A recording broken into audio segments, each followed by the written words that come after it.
इचलकरंजीत जुन्या वादातून दोन गटात जोरदार हाणामारीचा प्रकार स्टेशन रोडवर सोमवारी रात्री घडला। तर वाद मिटवण्यासाठी मध्यस्थी करणाऱ्या पोलिसांसह चौघे जण दगडफेकीत जखमी झाले। या प्रकरणी पोलीस कॉन्स्टेबल सद्दाम हुसेन संधी यांच्या फिर्यादीनुसार 14 जणांच्या विरोधात शिवाजीनगर पोलीस ठाण्यात गुन्हा दाखल करण्यात आला आहे।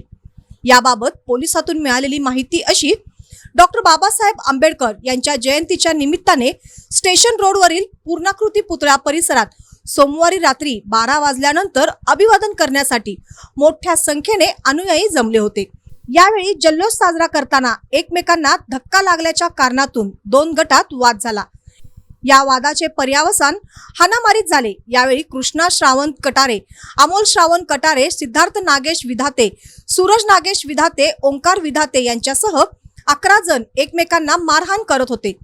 त्या ठिकाणी पोलीस बंदोबस्तासाठी नियुक्त सद्दाम हुसेन संधी आणि होमगार्ड बडे हे दोघे हा वाद सोडवण्यासाठी गेले। यावेळी अमोल कटारे याने संधी यांच्या डोक्यात दगड मारून जखमी केले। तर मारहाणीत साहिल प्रदीप देडे, आनंदा लक्ष्मण साठे, बादल परिसर दोडमणी हे चौघे जखमी झाले। जमाव ऐकत नसल्याने जादा पोलीस बंदोबस्त मागवत दोन्ही गटांना पांगविले। जखमी संधी यांना उपचारासाठी इंदिरा गांधी सामान्य रुग्णालयात दाखल केले आहे।